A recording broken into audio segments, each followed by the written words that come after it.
Alright, today you're going to learn about the types of sentences there are. Go ahead and make sure you have your writing notebook. You're going to get this foldable. Yours is going to be a lot better because my printer decided not to print it right. You will have the right kind. Go ahead and cut around the types of sentences. Your keyboard is one separate piece, and these all four are separate pieces. You can use Scotch tape to attach them.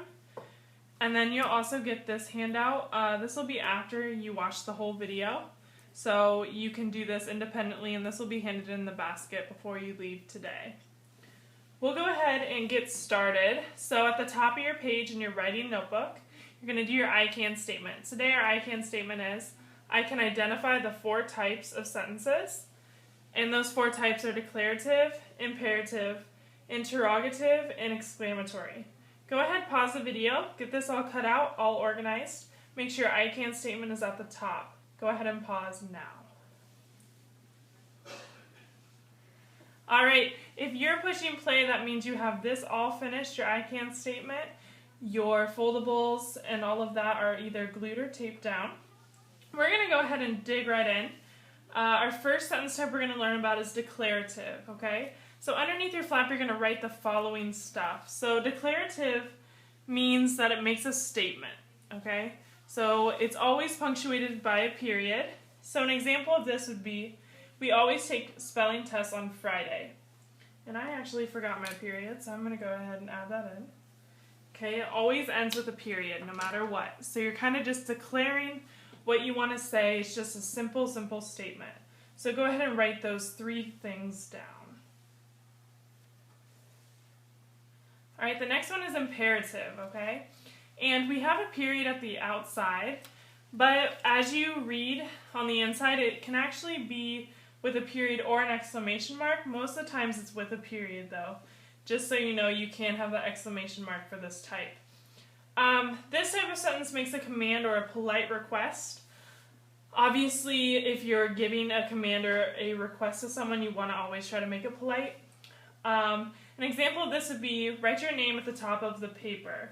So this is something I might say to you, or any request a teacher might give you, would kind of be this imperative type of sentence. So go ahead and make sure these are underneath your imperative flap. The next one is interrogative. And these types of sentences ask a question. So they always end in a question mark. So for example, will I be punished if I fail this test? Would be an example. Any type of question is going to give you that question mark at the end, and it will be a interrogative sentence.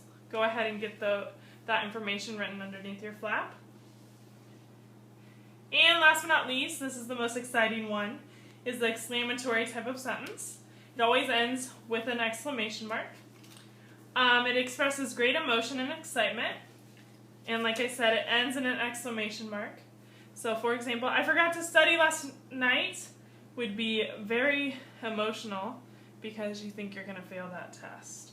So that's a good example. Anything that expresses emotion or excitement, that would be a great option for that type of sentence. So make sure you have all four of those, everything underneath those flaps. I'm going to talk a little bit about real life applications of this. So why do you need to know this?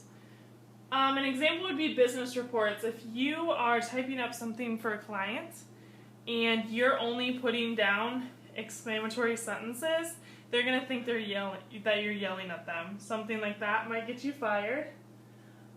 You want to be clear. If you have a question and you write it as a declarative or an imperative sentence, you might not get your question answered. And it's just the basic thing of looking intelligent while you write.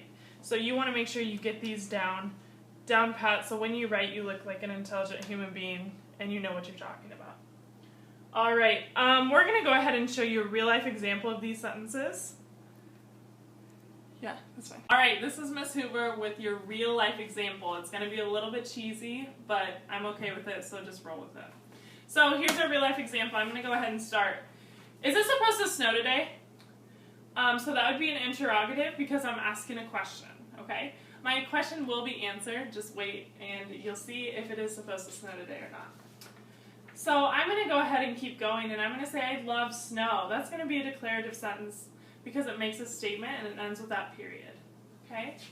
So we're going to pretend that we waited 4 hours, okay? And we're going to see if it actually snows. So 4 hours later. Shovel the snow, please. Says my mom. Okay, so her statement would have been an imperative sentence. She said a polite request. Notice that please with that period. It also could have been an exclamation mark, but we usually always try to use a period. All right, so I'm going to answer her question. Ugh. All right, that's an exclamatory phrase because I'm using great emotion. I know none of you, absolutely none of you, do this when your parents ask you to do something.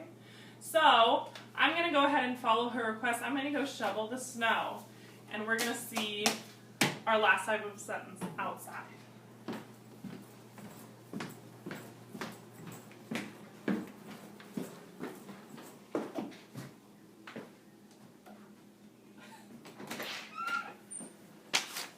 All right, I'm not excited about this, but I'm going to do it.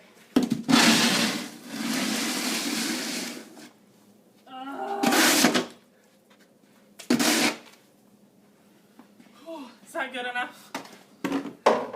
So my last sentence is going to be, I don't like the snow anymore. That's going to be my declarative statement.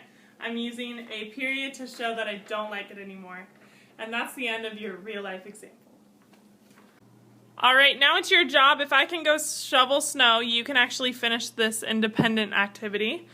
What you're going to do is you're going to put in what punctuation each sentence needs. You can use your notes. Double check and make sure that you put in the right punctuation. When you're finished, put your name at the top and go ahead and hand it in the basket.